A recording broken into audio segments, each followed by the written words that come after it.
we can't hear him, so we're having to wait an hour or so until we go back. But today seems to be mainly the prosecution attempting to cast doubt on the credibility of the witness.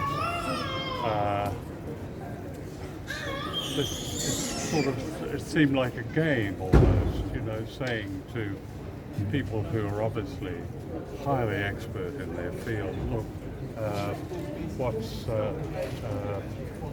you purport to be an expert, but why have you said so and so? It's almost a game of point score. I don't see the point of it, frankly. It doesn't seem to be taking the whole notion of justice and justice for Julian Assange forward at all. It seems to be, well, what it is, it's a charade. The whole case is a charade. It should have been thrown out on the first day. There is no case against Julian Assange. He is a completely innocent man. He sits behind a plexiglass section at the end of the court and has to confer with his lawyer by getting on his knees and pressing his ear up to the glass. I mean, this is justice. Why is that?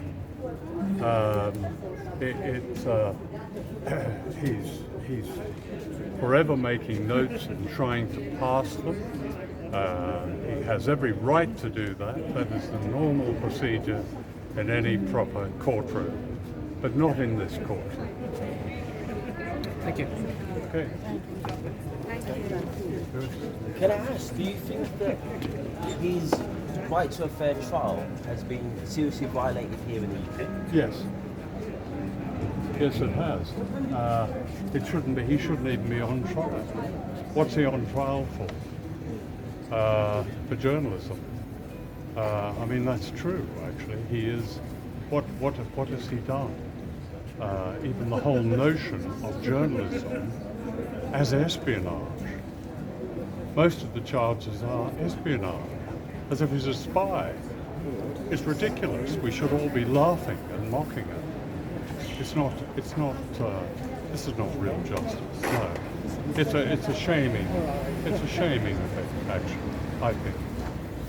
And as a journalist that's covered so many foreign interventions, considering that the UK and the US talks about freedom of press, the right to a fair trial, due process, how do you think this trial affects the reputation of the United States and the United Kingdom? Well, I would have thought they don't have a reputation. That's absolutely right. What is the reputation? And what is this free press? What free press? I mean, I'm rather tired of hearing about this is all about the free press. There is no free press. This is about free journalism, and that's exceptional journalism. There are very few free journalists. Julian Assange is one of them. We're not defending Rupert Murdoch, and we're not defending the Daily Mail, nor the BBC. I don't regard them as free press. They represent interests, the interests of the state, the interests of very powerful corporations.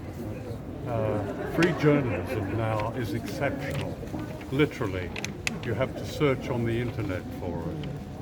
And I say that as someone who grew up through the so-called mainstream media. So what's the reputation? Well, I can only say the reputation of the much vaunted idea of British justice has been,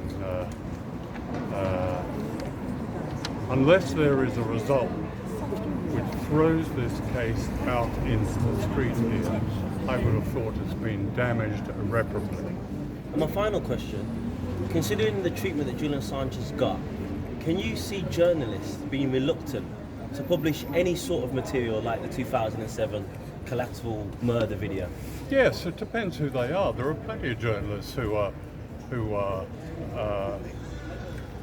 prepared to be, as I say, to challenge authority, to challenge power, to take the risks that should be part of being a real journalist. But the majority are compliant, so it doesn't even affect them. Yes, certainly, it will give us pause.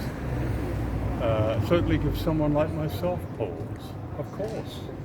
Because does anyone want to go through this kind of charade with at the end of it, discussion about the 175 years that Julian faces in a supermax, and the prosecution discussing today whether it was really all that bad to be incarcerated in one of these horrific supermaxes. I've been in them.